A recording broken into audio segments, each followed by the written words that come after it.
একটা পাখি পায়খানা করতেছিল, দূর থেকে তীর মেরেছিলাম, লক্ষ্য যুদ্ধে তার লক্ষ্য রেখেছে। অতএব আর আসামি আমি আমার উপরে আসামি নয়, ইসলামের আদর্শ দেখে এই দিন শত শত খ্রিস্টান কালিমা পড়ে মুসলমান হয়েছিল। আমার বন্ধুরা, ইসলামের ওই সমস্ত ব্যক্তিদেরকে বলতে চাই, মুসলমানদেরকে তোমরা চলে নেই,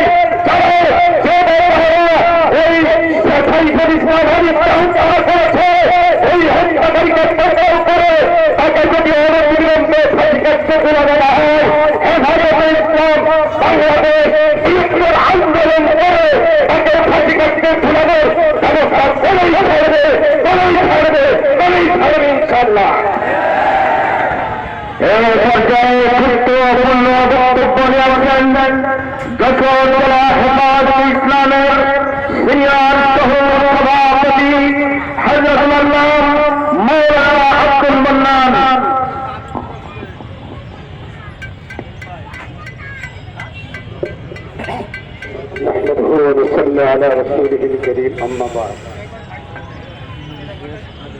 আজকের এই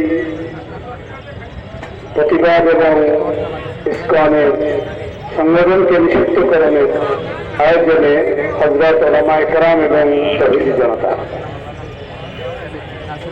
আজকে দীর্ঘদিনের কর্মকাণ্ড দ্বারা প্রমাণিত হল যে ইসকন ইসলাম এবং মুসলমানের শত্রু, কথা ঠিক কিনা? তার কারণ হল তাদের এত বড় স্পর্ধা দিয়ে যে দেশে ৯৫% মুসলমান সংখ্যাগরিষ্ঠ, সেই দেশে ইসলামের মতো একটি সংগঠনের সদস্যরা একজন মুসলমান আইনজীবীকে তারা জবাই করতে পারে, তো কালকে আমাদের তাকে জবাই করা মানে আমাদের সবাইকে জবাই করেছে, কথা ঠিক কিনা? এর জন্য আমাদের সতর্ক থাকতে হবে।